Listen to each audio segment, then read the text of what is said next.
Cześć, witamy Was w kolejnym odcinku naszych przygód kolejowych. Dzisiaj zabieramy Was na odcinek od Huty Zygmunt do Rudy Hebzie, więc kolejna industrialna perełka Górnego Śląska, a w tej chwili znajdujemy się na kolonii Zgorzelec w Bytomiu, która jest przykładem absolutnie fenomenalnej rewitalizacji familoków.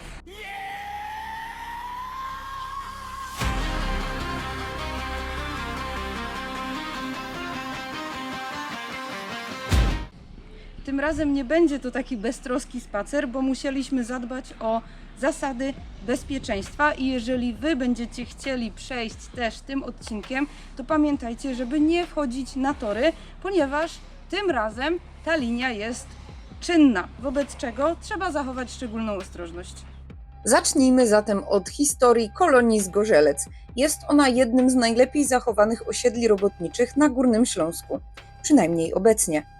Powstała w latach 1897-1901 z inicjatywy przemysłowca Huberta von Tille-Winklera dla pracowników pobliskiej Huty Hubertus, później znanej jako Huta Zygmunt. Osiedle składa się z 34 familoków otoczonych ogródkami i od początku funkcjonowało jako samowystarczalna kolonia robotnicza. Po upadku przemysłu ciężkiego oraz wieloletnich zaniedbaniach wiele budynków znalazło się w złym stanie technicznym, a część została wyłączona z użytkowania. Przełom nastąpił po wpisaniu kolonii do rejestru zabytków oraz włączeniu jej do programu rewitalizacji miasta Bytom. Od 2019 roku prowadzone są szeroko zakrojone prace remontowe, obejmujące zarówno budynki mieszkalne, jak i przestrzeń publiczną. W ramach inwestycji odnowiono elewacje, dachy, klatki schodowe, instalacje oraz zagospodarowano otoczenie, tworząc jednocześnie punkt aktywności lokalnej. Dzięki temu kolonia Zgorzelec staje się przykładem udanego ratowania przemysłowego dziedzictwa regionu i przywracania życia historycznej tkance miejskiej. Z kolei historia Huty Zygmunt sięga 1845 roku, kiedy w Łagiewnikach uruchomiono Hutę Hubertus należącą do imperium przemysłowego rodziny Tille-Winklerów. Zakład szybko stał się jednym z najważniejszych przedsiębiorstw hutniczych w regionie, specjalizując się m.in. w produkcji maszyn, urządzeń przemysłowych oraz wyrobów żeliwnych. W 1936 roku huta otrzymała nazwę Zygmunt, pod którą funkcjonowała przez kolejne dziesięciolecia i zapisała się w historii śląskiego przemysłu. Wokół zakładu rozwijały się osiedla robotnicze, w tym wspomniana kolonia Zgorzelec, a rozbudowana sieć kolejowa umożliwiała transport surowców i gotowych wyrobów do innych części Górnego Śląska. Po II wojnie światowej huta została znacjonalizowana, jednak przemiany gospodarcze końca XX wieku doprowadziły do stopniowego ograniczenia produkcji i likwidacji znacznej części infrastruktury.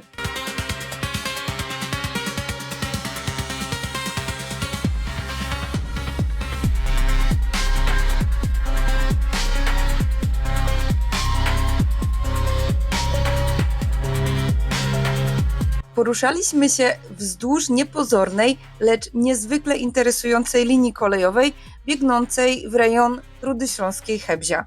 Dla większości mieszkańców jest ona jedynie fragmentem przemysłowego krajobrazu, jednak w rzeczywistości stanowi relikt ogromnego systemu transportowego, który przez dziesięciolecia obsługiwał śląskie kopalnie, huty i zakłady przemysłowe. Mowa o wschodniej odnodze linii kolejowej nr 189, znanej głównie z tego, że łączy stację Ruda Hebzie z rejonem Zabrza Biskupic. Dziś jej znaczenie jest znacznie mniejsze niż przed laty, jednak nadal pozostaje częścią infrastruktury kolejowej i jest wykorzystywana głównie przez ruch towarowy. Liczy ona około 6,2 km długości i przebiega przez tereny silnie związane z historią przemysłu ciężkiego Górnego Śląska. Szczególnie ciekawy jest pokazywany odcinek prowadzący od Hebzia w kierunku Lipin, Chropaczowa i Łagiewnik, chociaż my idziemy dokładnie w przeciwnym kierunku. Zaczynaliśmy w Łagiewnikach, przez Chropaczów, Lipiny w kierunku Rudy Śląskiej Hebzia. To właśnie tędy przez dziesięciolecia transportowano surowce oraz wyroby hutnicze. W czasach największego rozwoju przemysłu sieć torów była znacznie bardziej rozbudowana niż obecnie. Liczne bocznice prowadziły bezpośrednio do zakładów przemysłowych, a stacja w Chebziu pełniła rolę ważnego węzła towarowego. Dzisiaj większość tej infrastruktury zniknęła lub została odcięta od czynnej sieci kolejowej, jednak uważny obserwator nadal odnajdzie w krajobrazie ślady dawnej potęgi przemysłowej regionu. Spacer rozpoczęliśmy przy kolonii Zgorzelec, przez Świętochłowickie, Chropaczów i Lipiny, aż po Rudę Śląską Chebzie, kończąc przygodę w idyllicznym miejscu. Nagrodą za spacer śladami przemysłowej historii był staw Marcina.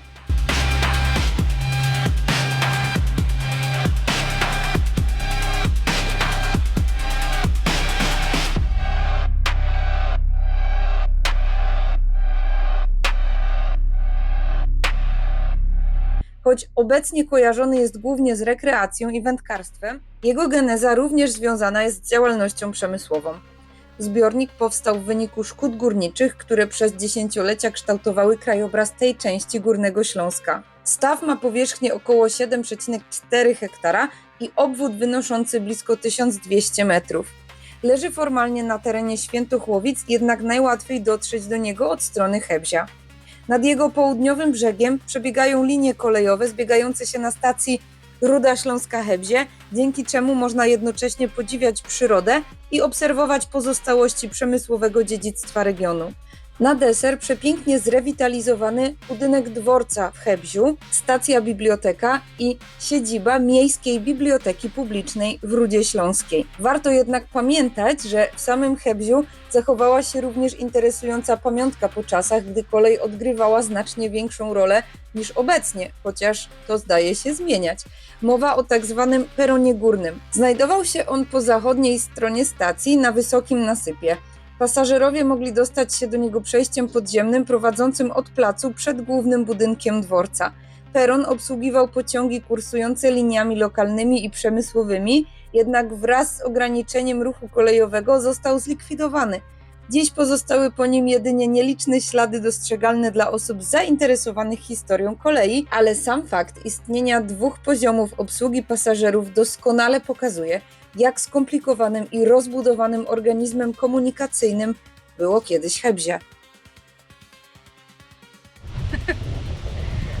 Zastanawiając się, jak tu jest głęboko, kończę już dzisiejszy film. Dziękujemy Wam bardzo, że byliście z nami. Wyjątkowo podkreślam, że nie zachęcamy do samodzielnego spaceru, do powtórzenia tego, co zobaczyliście w filmie, ewentualnie tymi bezpieczniejszymi momentami jak najbardziej. Dziękujemy Wam bardzo. Mamy tutaj kolegów i koleżanki, widzę. Jeżeli ten film Wam się podobał, to proszę pamiętajcie o łapce w górę, o dzwoneczku, o subskrypcji. Bardzo dziękuję wszystkim osobom wspierającym ten kanał. Oczywiście w opisie filmu link do mojego Patronite'a. Bardzo dziękuję wszystkim obecnym patronom oraz osobom, które zechcą to grono zasilić.